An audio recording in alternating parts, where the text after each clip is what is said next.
Yes, tena twende tukajadili moja kwa moja sakata kubwa ambalo linaendelea kuibua headlines kati ya striker mwingine ambaye hatajiunga na klabu ya Simba Sport.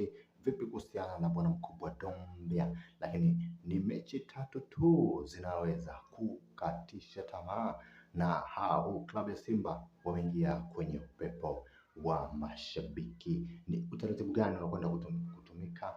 Ahmed Ally amefafanua kwa mapana. Sasa tutakwenda kujadili moja kwa moja na mwishoni utakwenda kumsikia Ahmed Ally kile ambacho amekisema. Lakini suala lingine kubwa ni kuhusiana na uwekezaji mkubwa ambao klabu ya Simba wameupata kutoka kwenye klabu ya Sevilla FC kwa mkataba wa miaka 5. Watu wengi wamepasukwa hapa katikati, wapo wanaosema hujengwe uwanja, wapo wanaosema fedha ziwekwe kwenye usajili. Wamechoka kuwa hawachukui ubingwa kwenye misimu hii 5 mfululizo, lakini wapo wanaosema fedha hizi ziwekwe pia kwenye miundombinu ya kuwasaidia vijana wadogo, yani academy, kwa sababu Young African wamewapiga gepu kidogo kwenye swala hilo. Sasa tunajua mambo ni mengi, muda ni mchache.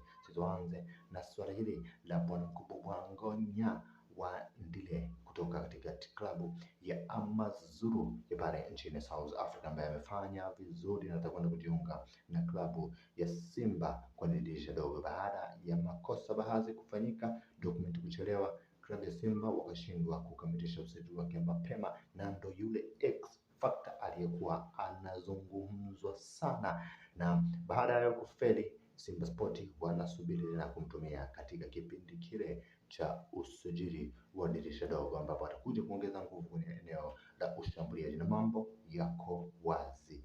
Klabu ya Simba licha ya kwamba wameanza ligi hii vizuri wakiwa na alama 9 katika michezo yao mitatu, yani wameshinda michezo yote mitatu waliocheza, lakini ufungaji wa magoli umepungua sana na umekuwa kama wa msimu uliopita, licha ya kwamba wako na striker hatari kama wakina Dombia, wakina Elia Mpanzu na wengine wengi, lakini Simba Sport wanahitaji top finisher ambaye ataweza kufunga goli. Simba kutengeneza nafasi nyingi zaidi hata ya Dar es Salaam Young Africans ambao wana goli nyingi kwenye ligi hii, lakini wao wana goli chache sana. Sasa hii inawafanya wajichanganye na waangalie akili zinakwenda vipi. Tusahau kabisa kusubscribe, tutakutana wakati mwingine. This is Simba Brother.